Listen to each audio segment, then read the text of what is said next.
Polda Metro Jaya telah menetapkan 8 orang tersangka dalam perkara pencemaran nama baik, fitnah, dan manipulasi data elektronik yang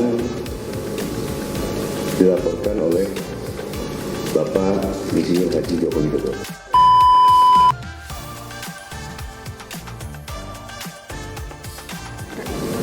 Baik, bismillahirrahmanirrahim. Assalamualaikum warahmatullahi wabarakatuh. Selamat pagi, salam sejahtera bagi sekalian, Om Swastiastu, Namo Buddhaya, salam kebajikan. Yang saya hormati, hadir di sini Pak Wakapolda Metro, Pak Brigjen Dekananto, juga hadir di sini Pak Dirjimum, Pak Komisi Iman, serta Pak Kasubdit ya, Pak Akta dengan Humas dan Humas, dan juga seluruh rekan-rekan media sekalian yang saya cintai, saya banggakan. Mungkin langsung saja perlu saya sampaikan di sini bahwa Polda Metro Jaya telah menetapkan 8 orang tersangka dalam perkara pencemaran nama baik, fitnah, dan manipulasi data elektronik yang dilaporkan oleh Bapak Insinyur Haji Joko Widodo. Penetapan ini dilakukan setelah melalui proses asistensi dan gelar perkara, di mana proses tersebut melibatkan ahli dan pengawas, baik dari eksternal maupun internal. Untuk ahli yang dilibatkan adalah ahli pidana, ahli ITE, ahli sosiologi hukum, ahli komunikasi sosial, dan ahli bahasa. Itu yang kita minta keterangan sebagai saksi ahli. Selanjutnya perlu kami sampaikan bahwa gelar perkara penetapan tersangka yang dilaksanakan di Direktorat Reserse Kriminal Umum juga melibatkan dari eksternal, ya, dari Wasda, dari Wasidik, ya, Propam, dan juga Bikum, dengan dukungan hasil penyidikan yang komprehensif, ilmiah, dan pemeriksaan berbagai ahli dari bidangnya masing-masing. Berdasarkan hasil penyidikan, kami menetapkan 8 orang sebagai tersangka yang kami bagi dalam 2 klaster. Antara lain, 5 tersangka dari klaster pertama yang terdiri atas Rasama, ES, KTR, MRF, RE, dan DHL. Untuk tersangka dari klaster ini dikenakan pasal 310 dan atau pasal 311 dan atau pasal 160 KUHP dan atau pasal 27A junto pasal 45 ayat 4 dan atau pasal 28 ayat 2 junto pasal 45A ayat 2 Undang-Undang ITE. Untuk klaster kedua, ada 3 orang yang akan ditetapkan sebagai tersangka, antara lain atas nama RS, RHS, dan TT.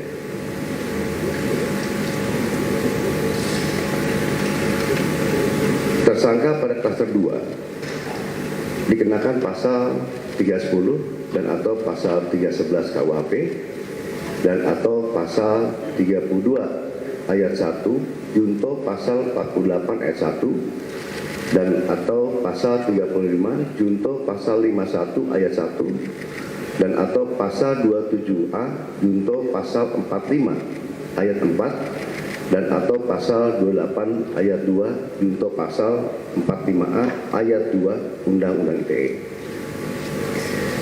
Rekan-rekan media yang saya banggakan, dalam prosesnya penyidik telah memeriksa 130 saksi dan 22 ahli dari berbagai bidang yang terdiri dari satu, Dewan Pers, kedua, Keterbukaan Informasi Pusat, yang ketiga, Dirjen Peraturan dan Perundang-undangan dari Kemenkumham, yang keempat, Akademisi Digital Forensik, yang kelima, Asosiasi Digital Forensik, yang keenam, Praktisi Digital Forensik, yang ketujuh, Ahli Bahasa Indonesia, yang kedelapan, Ahli Sosiologi Hukum, yang kesembilan, Ahli Psikologi Massa, yang ke-10, Ahli Komunikasi Sosial, yang ke-11, Ahli Anatomi dari UI, yang ke-12, Ahli Hukum ITE, yang ke-13, Ahli Hukum Pidana, yang ke-14, SDM Kesehatan Kemenkes, yang ke-15, Lab Dokumen dan Digital Forensik. Selain itu, penyidik juga telah menyita 723 item barang bukti termasuk dokumen asli dari Universitas Gadjah Mada yang menegaskan bahwa ijazah Insinyur Joko Widodo adalah asli dan sah. Hal tersebut juga diperkuat oleh hasil pemeriksaan dari Puslapor Polri dalam aspek analog dan digital.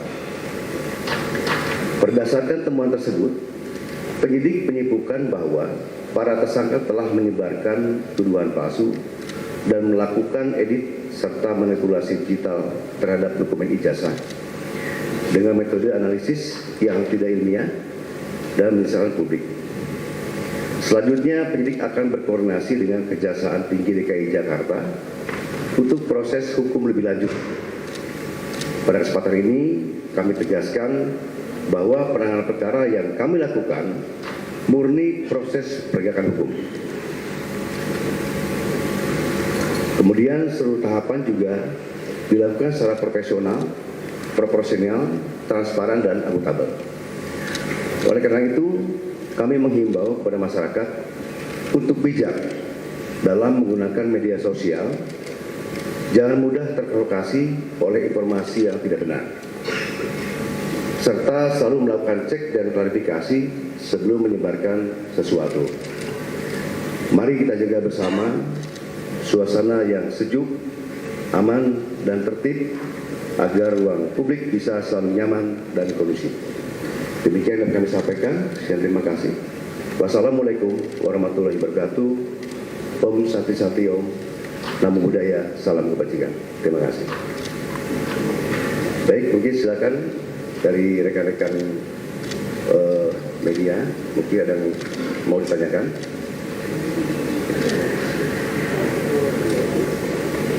Tanya silakan. Ya.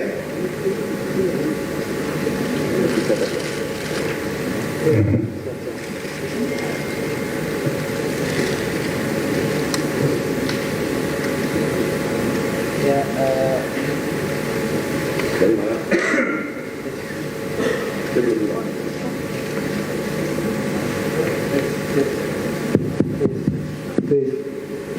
Izin Pak Kapolda, Pak Wakapolda, Pak Dir, Pak Kasubdit, saya Adi Anugrahadi dari liputan6.com. Ada dua yang ingin saya tanyakan, pertanyaan ringan saja. Yang pertama, bagaimana Polda Metro Jaya memastikan bahwa kasus ini diusut sampai ke tahap pengadilan.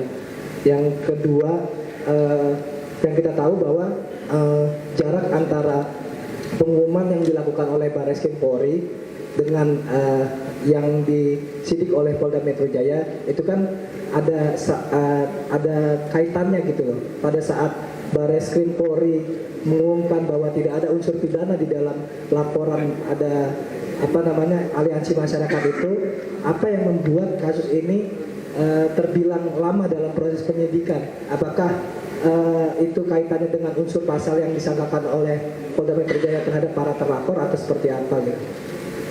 Terima kasih.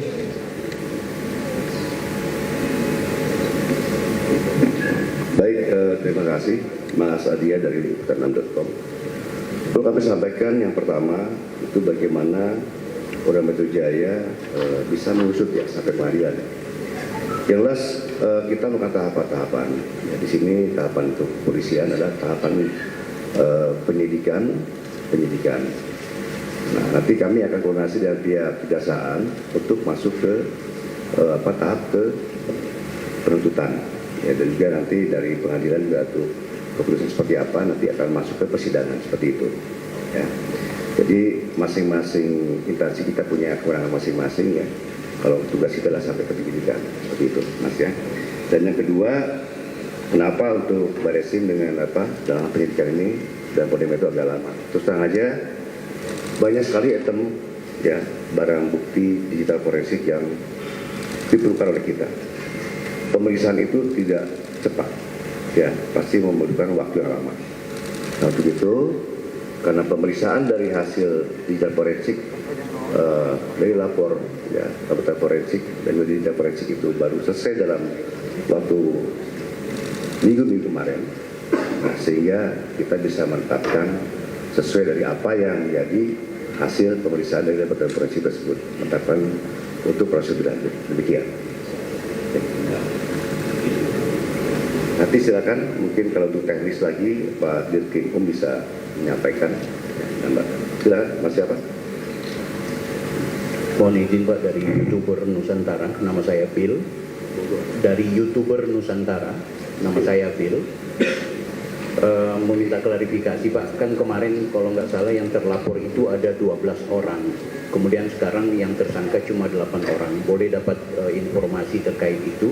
Yang kedua, bagaimana Polda Metro Jaya menjamin bahwa proses pentersangkaan ini tidak akan mengalami jalan buntu alias akan sampai ke pengadilan, mengingat tidak sedikit juga kasus yang sudah tersangka tapi SP3. Saya pikir demikian. Ya mungkin silakan Pak Dirkrim bisa menambahkan. Terima kasih Jenderal, mohon izin. Pak Bil, kami sampaikan tadi dipertanyakan mengenai 12 yang awal dilaporkan. Dalam proses penyidikan ini tentunya kami berdasarkan pada fakta hukum yang kami peroleh di dalam proses penyidikan secara saintifik. Saat ini kami menetapkan 8 orang menjadi tersangka yang diduga melakukan satu perbuatan pidana. Namun demikian proses penyidikan ini terus berlangsung dan kami terus melakukan pendalaman. Kemudian berkaitan dengan bagaimana selanjutnya proses penyidikan ini berjalan, tentunya kami juga sebagai sebuah kesatuan bersama-sama dengan Jaksa Penuntut Umum dalam criminal justice system, kami terus melakukan koordinasi berkaitan dengan perkembangan penanganan perkara ini, ya tentunya dalam hal penuntutan juga ke depannya untuk dihadapkan di sidang peradilan sehingga bisa memberikan rasa keadilan bagi masyarakat Indonesia. Terima kasih. Baik. Siapa? Silakan. Selamat pagi Pak, saya Mahardika dari CNN Indonesia TV. CNN. Tadi ada beberapa tersangka yang juga dijerat dengan UU ITE ya Pak ya. Artinya kan ancaman hukumannya di atas 5 tahun. Apakah akan dilakukan penahanan mungkin Pak? Terima kasih. Silakan terjun, bisa jawab.